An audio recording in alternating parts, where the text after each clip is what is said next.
ॐ नमः शिवाय। शिवजी सदा सहाय। ॐ नमः शिवाय। गुरुजी सदा सहाय। जय गुरुजी। अथ श्री शिव महापुराणे चतुर्थी कोटि रुद्र संहिता अथ दशमोऽध्यायः। सूत उवाच। श्रीमदिक्ष्वाकुवंशे हि राजा परमधार्मिकः आसीन् मित्रसहो नाम श्रेष्ठः सर्वधनुष्मतां। तस्य राज्ञः सुधर्मिष्ठा मदयन्ती प्रिया शुभा दमयन्ती नलस्येव बभूव विदिता सता। स एकदा हि मृगयान्स्ने हि मित्रसहो नृपः महद्बलेन संयुक्तो जगाम गहनं वनं। विहरंस्तत्र स नृपः कमठाहं निशाचरं निजधानमहादुष्टं साधुपीडाकरं खलम्। अथ तस्यानुजः पापी जयेयं छप्ननेव तम मत्वा जगाम नृपतेरन्तिकं छग्नकारकः। तं विनम्राकृतिं दृष्ट्वा भृत्यतां कर्तुमागतं चक्रे महानसाध्यक्षम् आज्ञा स महीपतिः। अथ नस्मिन्वने राजा कियत्कालं विहृत्य सः निवृत्तो मृगयां हित्वा स्वपुरीमाययो मुदा। पितुः क्षयाहे सम्प्राप्ते निमन्त्र्य स्वगुरुं नृपः वसिष्ठं गृहमानिन्ये भोजयामास भक्तितः।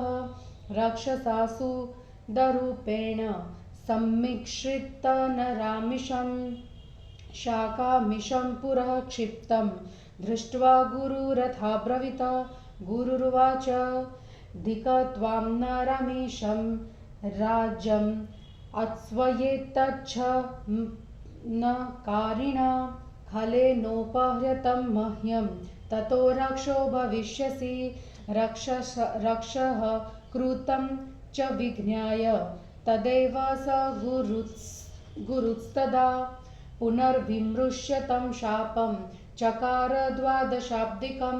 स राजानुचितं शापं विज्ञाय क्रोधमूर्छितः जलाञ्जलिं समादाय गुरुं शप्तुं समुद्धतः। तदा च तत्प्रिया साध्वी मदयन्ती सुधर्मिणी पतित्वा पादयोत्सस्य शापं तं हि न्यवारयत। ततो निवृत्तशापस्तु तस्य वचनगौरवात् तत्यज पादयोरम्भः पादौ कल्मषतां गतो।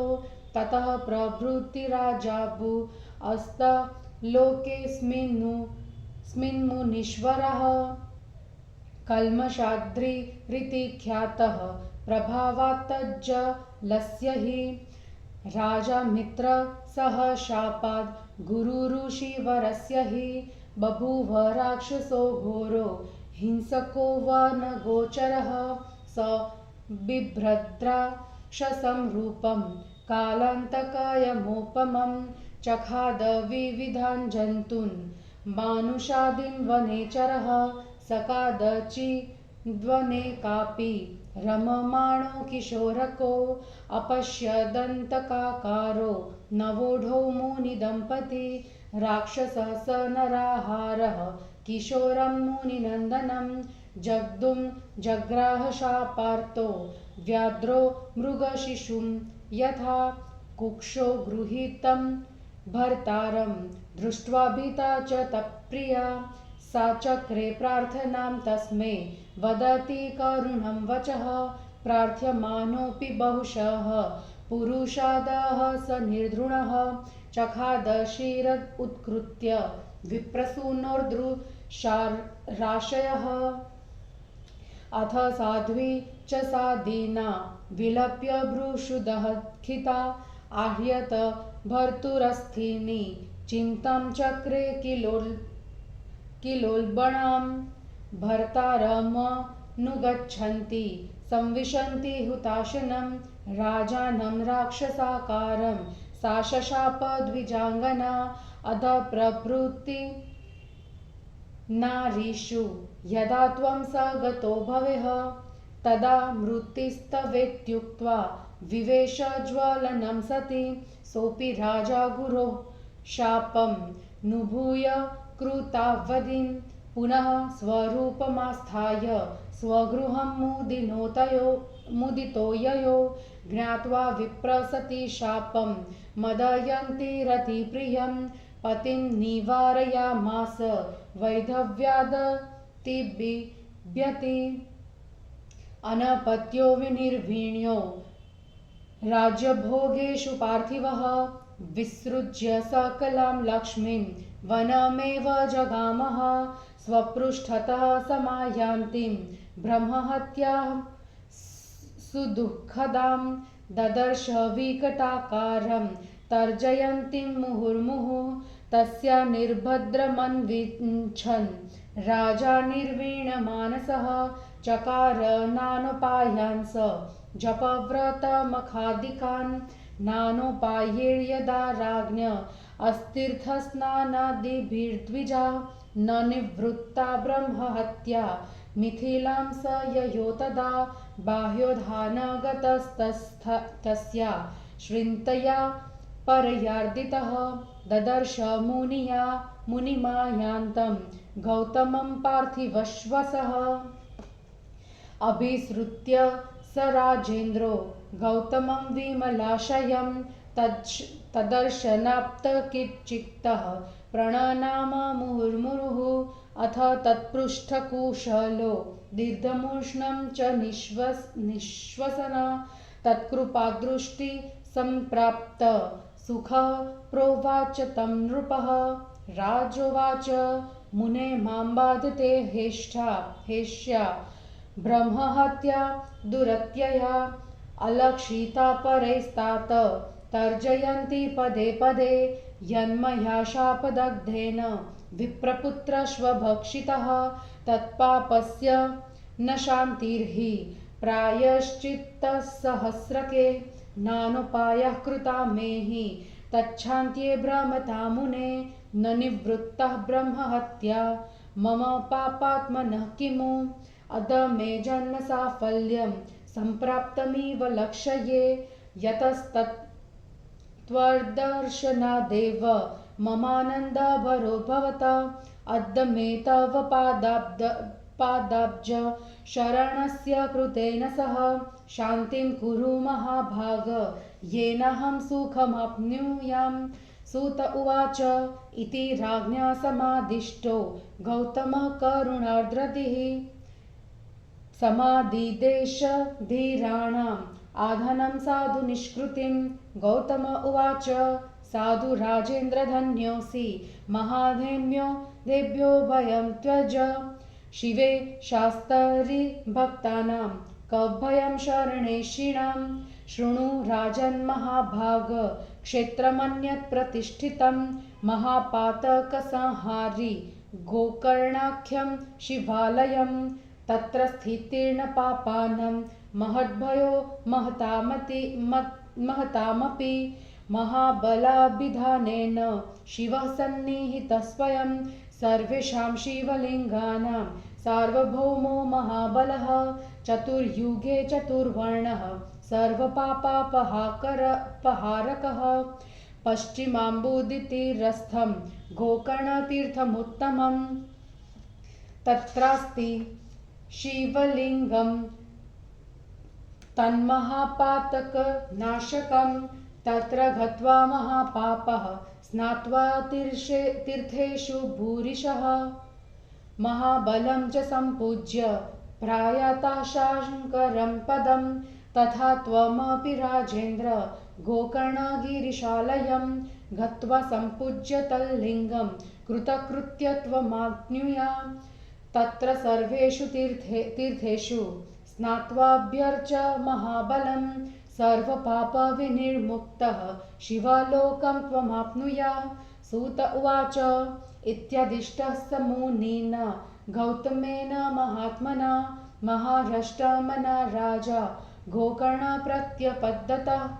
तत्र तीर्थेषु सुस्नात्वा समभ्यर्च्य महाबलं निर्दुताशेषपापौधो लभच्छम्भो परं पदं। य इमां शृणुयान् नित्यं महाबलकथां प्रियां त्रिसप्तकुलजे सार्ध शिवलोके व्रजत्यसो इति वश्र समाख्यातं महात्म्यं परमाद्भुतं महाबलस्य गिरिशालिङ्गस्य निखिलाधरत। इति श्री शिवमहापुराणे चतुर्था कोटिरुद्रसंहितायां महाबलाह्र शिवलिंग महात्म्य वर्णनम नाम 10वां।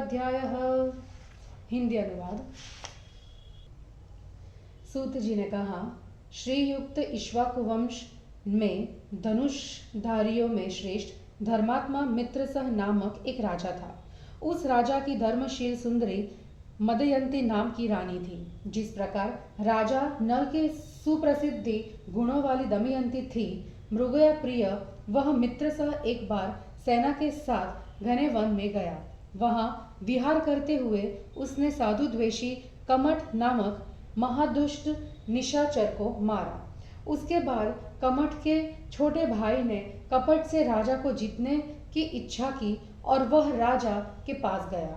उसे विनम्र देखकर और सेवा करने के लिए आए हुए उसे अज्ञानवश रसोई का स्वामी बना दिया। उसके बाद वह राजा कुछ समय तक उस वन में विहार कर मृगया को छोड़कर प्रसन्नता से अपने नगर में आ गया। पिता की श्राद्ध तिथि आने पर अपने गुरु वशिष्ठ को घर बुलाकर उन्हें भक्तिपूर्वक भोजन कराया। उस राक्षस रसोइये ने शाक में मनुष्य का मांस परोसा। उसे देखकर गुरु ने कहा, हे राजा, तुझे धिक्कार है, तू दुष्ट है, तूने कपट से मुझे मनुष्य का मांस परोस दिया। जा, तू राक्षस हो जा। यह राजा का नहीं अपितु उस राक्षस का दोष है। यह जानकर गुरु ने उस शाप की अवधि मात्र 12 वर्ष की कर दी। वह राजा उस अनुचित शाप को जानकर क्रोध से मूर्छित हो गया। हाथ में जल लेकर गुरु को शाप देने के लिए तैयार हुआ। तब उसकी धर्मात्मा पत्नी मदयंती ने पति के चरणों में गिरकर उस शाप को देते हुए अपने पति को रोका। उसने कहने से वह शाप देने से रुक गया। हाथ में लिया हुआ वह जल राजा के पैरों पर गिरा और वे काले हो गए। हे मुनिवरों, तब से यह राजा उस जल के प्रभाव से कल्माशपाद नाम से प्रसिद्ध हुआ। फिर वह राजा गुरु वशिष्ठ के शाप से वन में घूमने वाला परम हिंसक राक्षस हुआ। वह विकराल रूप धारण कर यमराज जैसा भयानक वन में घूमकर मनुष्यों तथा अन्य प्राणियों को खाता था। यमराज के सदृश उसने किसी समय किशोर अवस्था वाले मुनि दंपति को रमण करते हुए देखा। मनुष्यों का आहार करने वाले शाप पीड़ित उसने उस मुनि पुत्र को खाने के लिए पकड़ा, जैसे बाघ मृग शावक को पकड़ता है। उसकी स्त्री ने अपने पति को कोख में लिया हुआ देखकर वह दिन स्वर में उससे प्रार्थना करने लगी। उस निर्दयी दुष्ट नरभक्षक राक्षस ने प्रार्थना करने पर भी उसका सिर नोचकर रख दिया। तब उस पतिव्रता ने बहुत विलाप किया और उसकी अस्थियों को लेकर चिता लगाई। पति का अनुगमन करने के लिए चिता में प्रवेश करती हुई उस मुनि पत्नी ने राक्षस रूपी राजा को शाप दिया, आज से जब तू स्त्री सहवास करना चाहेगा तभी तेरी मृत्यु हो जाएगी। ऐसा शाप देकर वह चिता में प्रवेश कर गई। वह राजा गुरु द्वारा दिए गए शाप का अनुभव करके अवधि समाप्त हो जाने पर अपना रूप धारण कर प्रसन्न हो घर आया। रमण करने के लिए उत्सुक राजा को मदयंती ने विप्र स्त्री के शाप का स्मरण कराकर रोका, नहीं तो वह विधवा हो जाती। संतान न होने के कारण राजसी भोगों से उदासीन होकर वह राजा संपूर्ण राज्य को छोड़कर वन चला गया। अपने पीछे से आती हुई कष्टप्रद विकराल आकार वाली जो बार बार डांट रही है, ऐसी ब्रह्म हत्या को उसने देखा। उससे छुटकारा पाने के लिए उदासीन राजा ने जप, व्रत, यज्ञ आदि अनेक उपाय किए। जब उन अनेक तीर्थ स्नान आदि उपायों से वह ब्रह्म हत्या दूर नहीं हुई, तब वह मिथिला नगरी को चला गया। उस नगर के बाहरी बगीचे में बैठकर अत्यंत चिंता से पीड़ित उस राजा ने गौतम मुनि को आते हुए देखा। वह राजा निर्मल चित्त गौतम मुनि के पास गया और उससे कुछ शांति मिली। तब उसने उन्हें बार बार प्रणाम किया। मुनि ने उससे कुशल पूछी।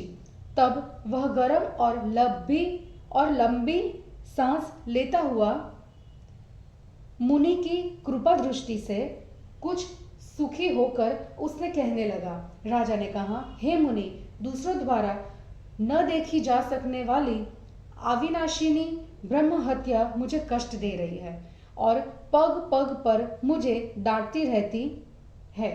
शाप के कारण जो मैंने ब्राह्मण को खाया, उस पाप की शांति हजारों प्रायश्चित करने पर भी नहीं हुई। हे मुनि, मैंने इधर उधर घूमते हुए उसकी शांति के लिए अनेक उपाय किए, फिर भी मुझ पापी की वह ब्रह्म हत्या शांत नहीं हुई।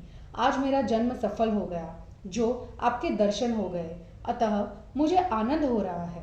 हे महाभाग, आपके चरणों की शरण में आए हुए मुझ पापी को शांति दीजिए, जिससे मैं सुख पा सकूं। सूत जी ने कहा। इस प्रकार राजा के कहने पर दयालु गौतम मुनि ने घोर पापों के नाश का उपाय बतलाया। गौतम ने कहा, हे राजेंद्र, तुम धन्य हो। महापापों के भय को छोड़ो। शिव जी के शासन में भक्तों को कैसे भय हो सकता है? हे भाग्यवान राजा, सुनो। महापापों का विनाशक एक प्रसिद्ध क्षेत्र है, जिसे गोकर्ण नामक शिवालय कहते हैं। उसका दर्शन करने से बड़े पाप भी नहीं रह सकते। वहाँ महाबल नामक शिव जी सदा रहते हैं। सभी शिवलिंगों में महाबल नामक शिवलिंग चक्रवर्ती राजा के समान है। वह चारों युगों में चारों वर्णों के सभी पापों का नाश करता है। पश्चिम समुद्र के तट पर उत्तम गोकर्ण तीर्थ है। वहाँ जो शिवलिंग है वह सभी पापों का नाश करता है। महान पापी भी वहां जाकर स्नान कर तथा महाबल की पूजा कर शिव पद को प्राप्त होते हैं। हे राजेंद्र, उसी प्रकार तुम भी गोकर्ण नामक शिवधाम में जाकर उसी लिंग की पूजा कर सफल मनोरथ हो जाओ। वहां सभी तीर्थों में स्नान कर महाबल की पूजा कर शिवलोक को प्राप्त हो जाओ। सूत जी ने कहा, महामुनि गौतम के आदेश को पाकर अत्यंत प्रसन्न होकर राजा गोकर्ण तीर्थ को गया। वहां तीर्थों में स्नान कर तथा महाबल की पूजा कर समस्त पापों से मुक्त होकर वह शिव जी के परम पद को गया। जो इस महाबल की प्रिय कथा को प्रतिदिन सुनता है, वह 21 पीढ़ी के अपने वंशजों के सहित शिवलोक को जाता है। इस प्रकार आपसे समस्त पापनाशक शिव जी के महाबल नामक लिंग का आश्चर्यजनक महात्म्य कह दिया है। और इस प्रकार श्री शिव महापुराण में महाबल नामक शिवलिंग महात्म्य वर्णन नामक 10वां अध्याय समाप्त हुआ। जय गुरु जी।